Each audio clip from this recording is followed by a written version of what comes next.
Ever wonder what it takes to resurrect that relentless Lakers grit we once saw in the Showtime days? Or the unstoppable force that Shaq and Kobe brought night after night?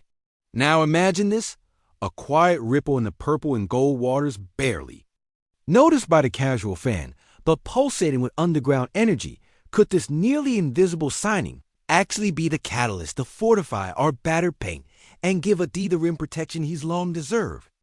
Welcome back to Lakers News Fan Report, where raw truths collide with purple and gold passion. Smash that like button, subscribe, and ring the bell so your heart never misses a beat. Today, we're peeling back the curtain on a move that might not be headline-grabbing yet, but holds the kind of defensive potential that could rewrite the Lakers' interior narrative. On Monday the 25th, the Lakers officially signed 27-year-old center Kyler Kelly, a name flying under most radars, but one that insiders have earmarked for his elite rim protection in the G League. Kelly isn't your typical rookie or flash-in-the-pan prospect. He's a seasoned grinder who debuted in the NBA just last season, splitting time with the New Orleans Pelicans and the Dallas Mavericks. In limited minutes, just 11.5 per game, he posted respectable averages of 3.1 points and 3.5 rebounds. And if that sounds modest, consider this.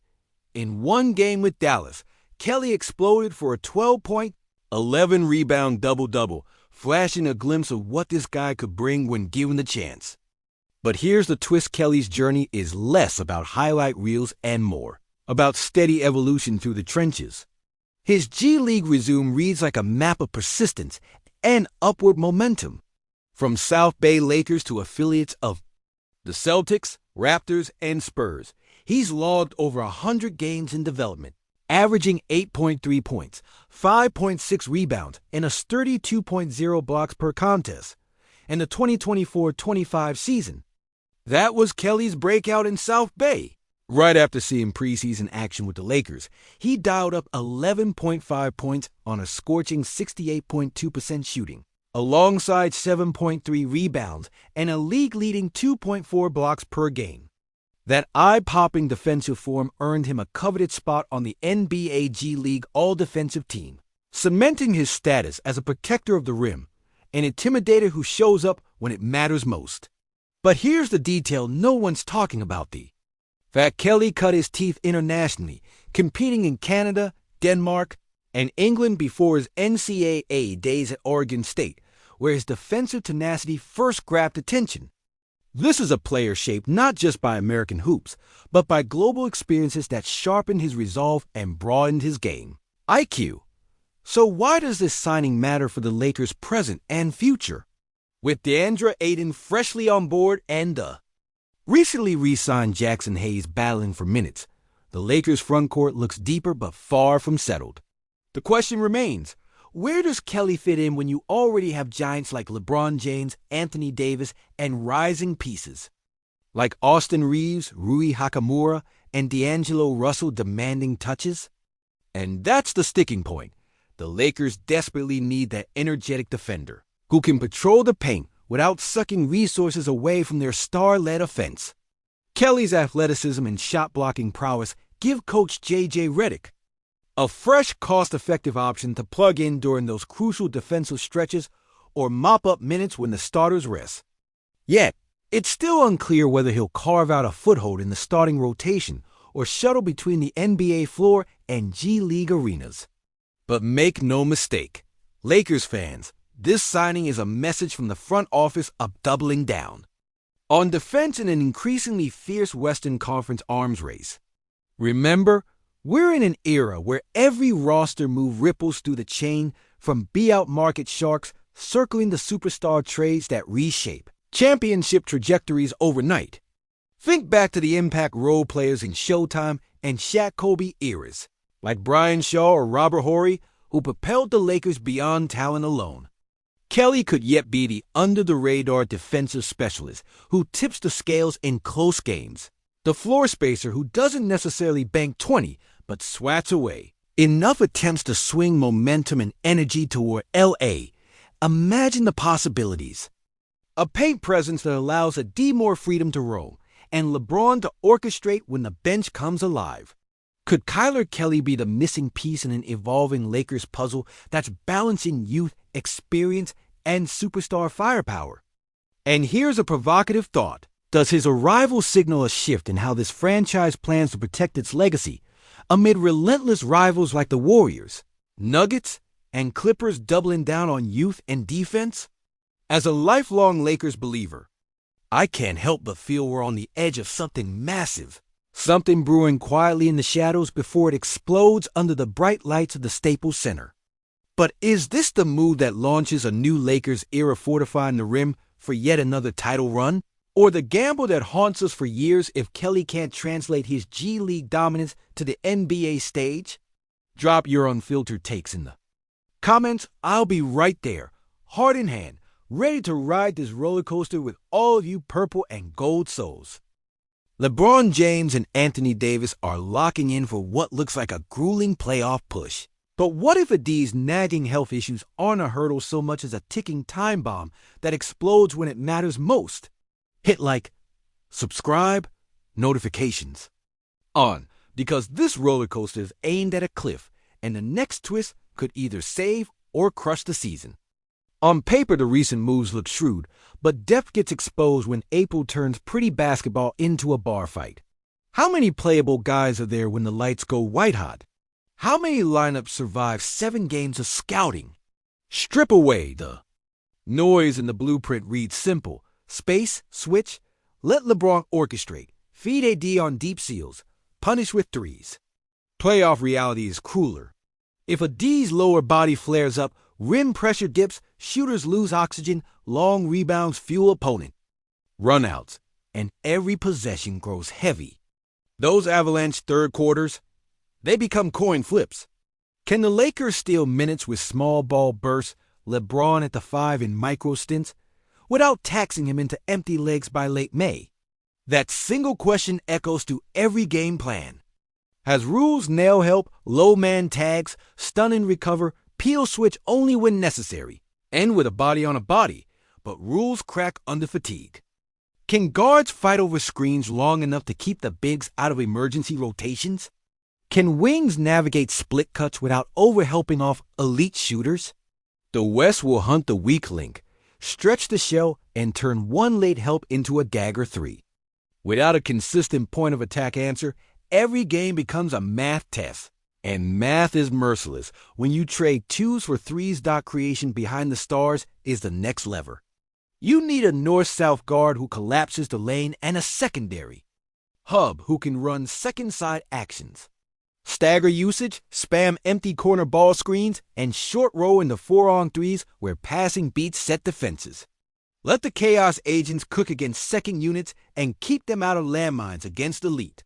Switching. If that balance clicks, you steal 8 invisible points a night. Exactly the margin between 2-2 and 3-1. Front office pressure is the metronome. Big bets and mid-season pivots are only genius if the roster coheres. If a deadline swing costs a future pick and the return can't close games, the narrative turns sharp. If a B-out wing hits 2 threes and switches across 3 spots in Game 5, the narrative turns golden. It's that tight. This arc either validates aggressive tinkering or detonates it under hindsight heat lamps. In LA, June basketball is the only acceptable outcome. Everything else is deposition. Health puppeteers the whole plot. LeBron's miles are mythic, but mileage is still mileage.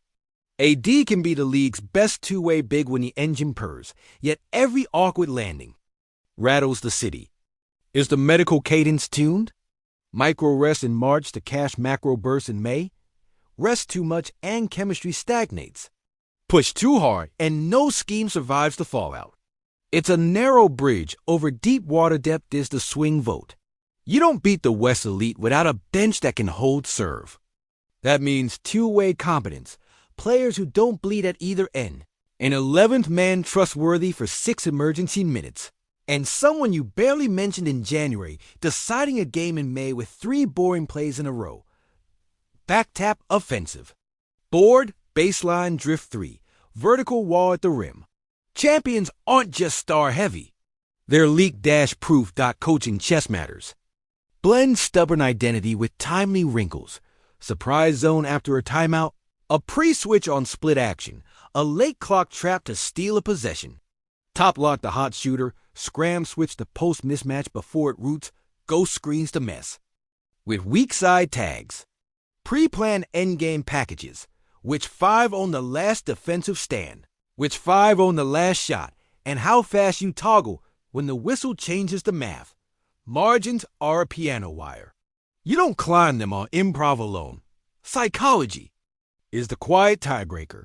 The Lakers crest when identity is undeniable, physical, communicative, connected. You see it in the tells. Early low man presence, high fives after rotations. The 5 talking through off-ball actions like a choir. You see it when a missed box out gets fixed without drama. When role players shoot with conscience-free confidence. When the bench is louder than the other arena. That belief is unteachable, and it travels. Zoom out. Denver knows exactly who it is. Golden State stores chaos in the walls. Survive the first action, the second, and the third one breaks you.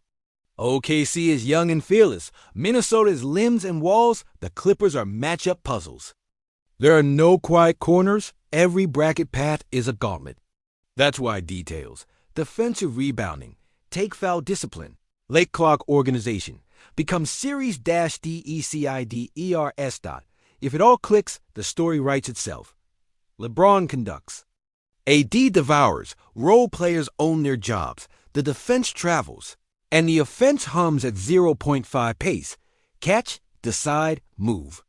They win the math in the moments, strangle fourth quarters with patience and poise, and look like adults in a league that punishes immaturity.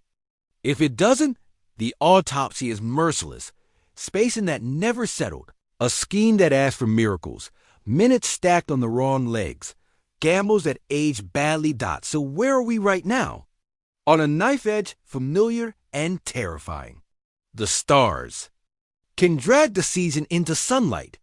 The supporting cast can decide whether that light lasts. The coaching staff can steal 2 possessions a night with preparation. The front office can look prophetic if the pieces hum together. The season is a living thing, leaning, waiting, daring someone to push it the right way. Here's the checklist, unsaid but understood. On defense, deny first read rhythm, choke primary actions on money downs, punish checkdowns with rally tackling. Spy quarterbacks with surprise, not habit. Keep rush lanes honest. On offense, own second and manageable equivalents, early paint touches, and simple. Threes, marry run and pass concepts by keeping the ball ahead of the defense. Protect edges. With help and change the launch point, and be cruel in the red zone of basketball, late clock and late game possessions. On special teams, yes. The hidden phase. Play the field position game of hoops. Win the rebounding margin. Inbound clean. Defend baseline out of bounds like it's a turnover opportunity. These are the little levers that become big outcomes. Mindset. Closes the loop. Don't call this luck if opponents show up short-handed. Treat it like mission. Own the first quarter like a home playoff game. Own the last 5 minutes like legacy. Hit legally and often. Strip at the end of every tackle. Stand up from piles first. In basketball terms, finish through contact. 2 to the ball when it matters. First to the floor on 50-50s. When you win a rep, don't pose, reset. When you lose one, don't sulk, reset. Championship teams don't ride waves. They make the water still. It all condenses into one dare. Pick a motto and bleed it into every possession. Talk early. Hit first. Rebound like it's rent. Demand. Good shots, not hero shots. Turn contested 2s into corner 3s. Make your teammate right when he's wrong. Win the sequences that won't trend on social. Do that, and the banner talk is real. Don't. And summer arrives early again. This is the fork in the road where the Lakers decide if they're writing a comeback album or a farewell tour. The fuse is lit. The schedule is cruel. The room is split between belief and doubt. But the ball is honest, and May will tell the truth. Until then, breathe, argue, believe, embrace. because the next 8 weeks will either polish legacy or test it like never before. And we'll be right here for every possession, every rotation, every wince, every roar, riding every twist of this wild Lakers ride.